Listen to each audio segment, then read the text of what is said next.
What's up, guys? Today we're going to be making some cool cutout art. I saw something similar at Target. I thought it was adorable. I wanted to recreate it, so I went home and I did so.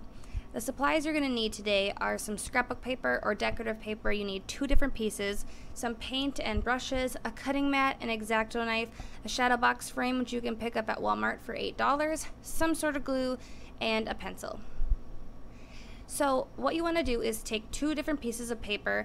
You want to make sure that it can fit in your shadow box frame. Mine were both 12 by 12, the frame and both pieces of paper. I did one a glittery black scrapbook paper and the other was silver. On the black one, I flipped it over and I started tracing out my design. If you don't freehand well, you can try to find a petal stencil, but I just went and kind of made what I thought would look good. You want to make sure that the bottom of the petal is left detached because you need it to still be attached to the paper.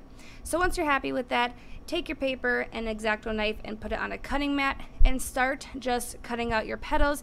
Like I said, it's super important that you keep the bottom of your petal attached to the paper so you keep it open, so you're only cutting the top of the petal. Now this glitter paper was a little thicker, so I just had to put a little bit of pressure and take my time slowly cutting it out. Once I got the hang of it, it was fine.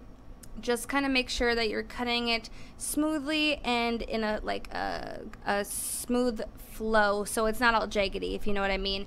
If you're using a thinner type of paper, it'll probably be easier, but it will have more attention to details, so you just have to be very careful and patient.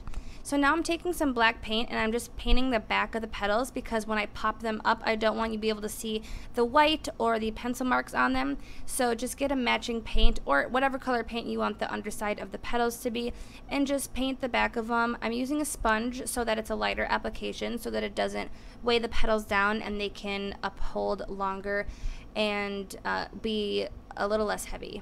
So once that dries for about 20 minutes, I'm using acrylic paint, that's about all it took. Then you just want to go through and gently pop through your petals. I'm just using my fingers to like gently push them through the other side, and then you can flip it over and start kind of folding them forward. I'm gently folding them, but just enough so that they do stay. And then I used a little brush to help me kind of like pry them open, and you can see how it starts to form. You want to do a variety of different sizes of petals, so it just gives a lot of dimension to your piece. So then I'm taking the shadow box, taking the back off. I want to make sure that silver piece that I'm using for my base fits in there, so just want to test that real quick, and it does. Looks good. Alrighty. So then I took some Mod Podge and I glued down the black sheet over the silver sheet so that the silver is shining through, but it dried very quickly, so some of my corners didn't seal down, so I'm using a hot glue gun. But if you can use a different type of glue that isn't hot glue because it leaves little ridges, that's preferred. Once it is looking to your liking, you can stick it in. Make sure the petals aren't too big so that it hits the frame. Obviously, there's only a certain amount of depth in the shadow box.